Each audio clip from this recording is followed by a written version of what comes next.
Vice President Tsai, for your very warm words of welcome, for your message from President Wu. I'm sorry that he has COVID. Please send him our best regards. We will be talking with him virtually later, but thank him for initiating this meeting, and thank you for your warm welcome.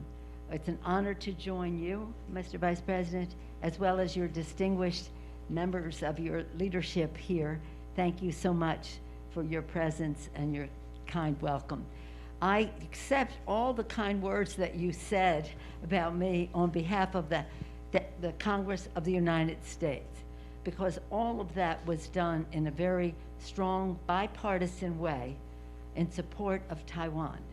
When you say that I'm a good friend of Taiwan, I take that as a great compliment, but I receive it on behalf of my colleagues.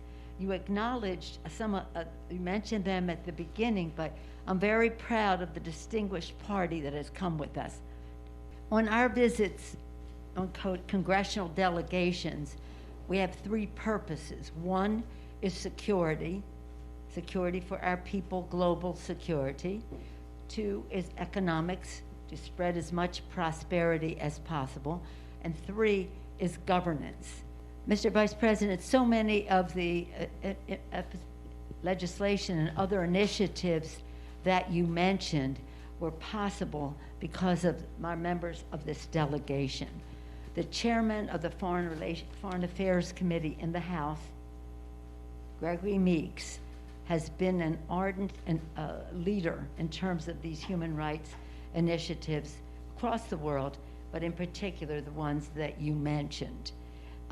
So again, our purpose are the three purposes I said, but in doing so, we want to increase interparliamentary cooperation and dialogue.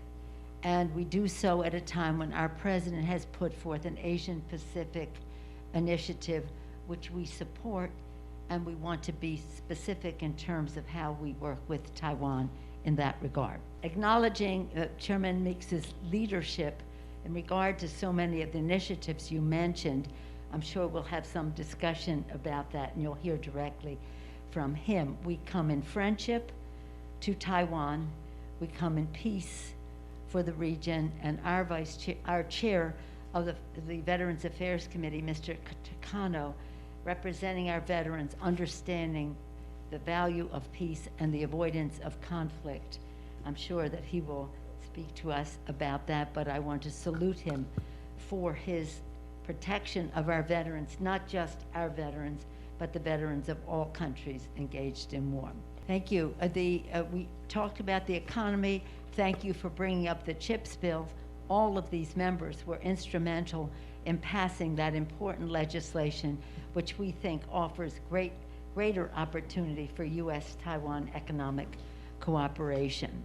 Here with us in that regard is the Vice Chair of the Ways and Means Committee. It was very instrumental in the passage of that, and she can share some thoughts about that process. As you see, our delegation has what we call heft. They have a view of economy and security and governance. They have knowledge of the issues. They think in a strategic way about how to work together.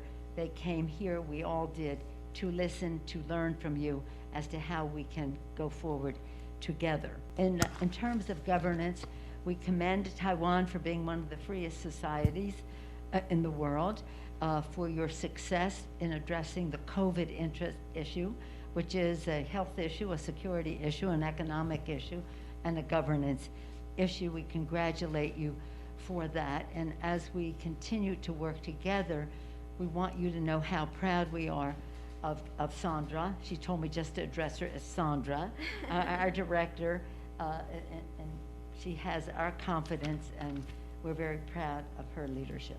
And so now we look forward to our conversation about how we can work together, learning from you and sharing some thoughts ourselves on how to protect the planet from the climate crisis, how to accelerate and learn from you how you addressed the COVID crisis, how we advance respect for all of the people in our countries as we go forward. And again, we come in friendship. We thank you for your leadership. We want the world to recognize that. And with that, again, I thank you, Vice President Tsai, for your hospitality, for your kind words. I'll just go back to Tiananmen Square for a moment. That was bipartisan. It was over 30 years ago. It was bipartisan when we were on Tiananmen Square. And we were there specifically making the statement on human rights. But our visit was about human rights, was about unfair trade practices, and it was about security issue of technology, dangerous technologies being transferred to rogue countries, to countries of concern.